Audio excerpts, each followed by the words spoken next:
এই সরকারের শিক্ষা নিয়ে অনেক ভাবনা রয়েছে আমরা জানি, কিন্তু একটা ইউনিয়ন পুরো অন্ধকার ব্ল্যাকআউট থাকবে এটা আসলে হতে পারে না। সেই ইউনিয়নে যদি দ্রুততার সহিত একটা কলেজকে অনুমোদন হতে পারে বেসরকারি উদ্যোগে হলেও যদি এমপিও করা হয়, তাহলে ওখানকার বোনেরা, আমার ছোট বোনেরা, তারা পড়াশোনা করতে পারবে।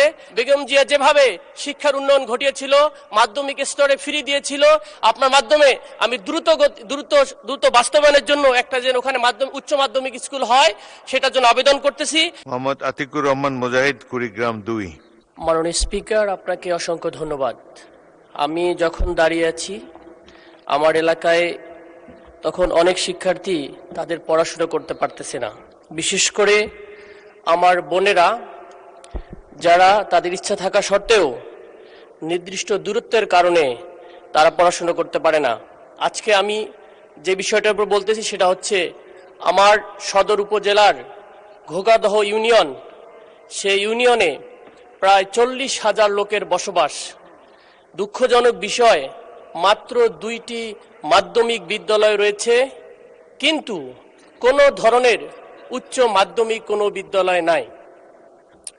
ওখানকার স্থানীয় লোকজন নিজ উদ্যোগে একটা কলেজ স্থাপন করলেও সেটার অনুমোদন না থাকায় দীর্ঘদিন ধরে ওটা বন্ধ হয়ে চলে গিয়েছে।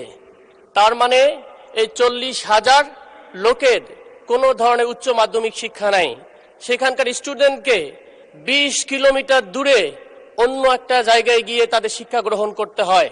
এটা আমাদের জন্য দুঃখজনক। এই সরকারের শিক্ষা নিয়ে অনেক ভাবনা রয়েছে আমরা জানি, কিন্তু একটা ইউনিয়ন পুরো অন্ধকার ব্ল্যাকআউট থাকবে এটা আসলে হতে পারে না। আমি হিসাব করে ওখানে গিয়েছিলাম, নিজে দেখেছি 61টি গ্রাম, একটা বিশাল একটা ইউনিয়ন। সেই ইউনিয়নে যদি দ্রুততার সহিত একটা কলেজকে অনুমোদন হতে পারে বেসরকারি উদ্যোগে হলেও যদি এমপিও করা হয়, তাহলে ওখানকার বোনেরা, আমার ছোট বোনেরা, তারা পড়াশোনা করতে পারবে। এবং কুড়িগ্রাম থেকেও একসময় বেগম জিয়া যেভাবে শিক্ষার উন্নয়ন ঘটিয়েছিল, মাধ্যমিক স্তরে ফ্রি দিয়েছিল, কিন্তু ওখানকার শিক্ষার আলোয় তো পৌঁছাইতে পারতেছে না। মাননীয় স্পিকার, আপনার মাধ্যমে আমি দ্রুত বাস্তবায়নের জন্য একটা যেন ওখানে উচ্চ মাধ্যমিক স্কুল হয় সেটার জন্য আবেদন করতেছি এবং কুড়িগ্রামের মানুষ এটার জন্য কৃতজ্ঞ থাকবে। আপনাদের প্রতি অসংখ্য ধন্যবাদ।